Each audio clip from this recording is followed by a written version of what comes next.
کہ اب 10 سال یا 12 سال کا بچہ یا لڑکی ہوتی ہے، اس کے سر کے بال جو ہے وہ گرنا شروع ہو جاتے ہیں، جس کی وجہ سے وہ پریشان ہوتی ہیں، حکیموں کے پاس جاتی ہیں، کبھی ڈاکٹروں کے پاس جاتی ہیں اور کہتی ہیں کہ مجھے ایسی کوئی دوا دے، میرے سر کے بال جو گر رہے ہیں۔ تو میرے بھائیوں اور میری بہنوں، میں آپ کو ایک چھوٹا سا وظیفہ دے کر جاتا ہوں اور آپ خود کریں، لیکن اگر آپ خود نہیں پڑھے ہوئے، آپ کے محلے کے، آپ کے علاقے کے کوئی مولوی صاحب ہیں، ان سے یہ وظیفہ کروائیں۔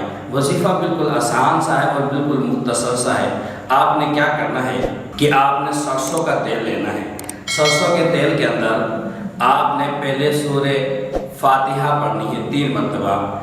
3 مرتبہ سورہ فاتحہ پڑھنے کے بعد جو آپ کا سرسوں کا تیل ہوگا، آپ نے اس کے اندر دم کرنا ہے اور پھر 3 دفعہ سورہ فاتحہ پڑھنی ہے۔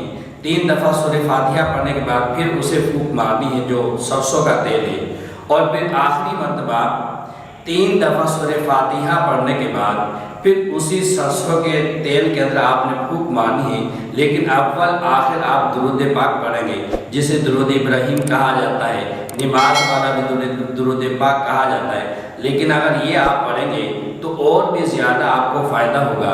آپ نے کیا کرنا ہے، یہ تیل دم کر کے آپ نے الگ رکھنا ہے، اور صرف جو بندہ کرے یا عورت کرے، بچی کرے، وہ صرف اپنے لیے ہی کرے اور یہ تیل سنبھال کر رکھے۔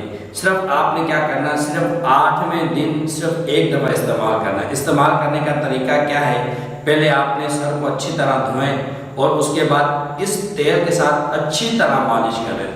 کم سے کم 40 دن اس پر آپ نے توجہ دینی ہے، اور آپ نے یہ وظیفے کیا ہوا تیل آپ نے سر پر لگانا ہے، اور پھر دیکھیں کہ آپ کے سر کے بال کس قدر مضبوط ہو جاتے ہیں اور کس قدر آپ کو خوبصورتی نظر آئے گی۔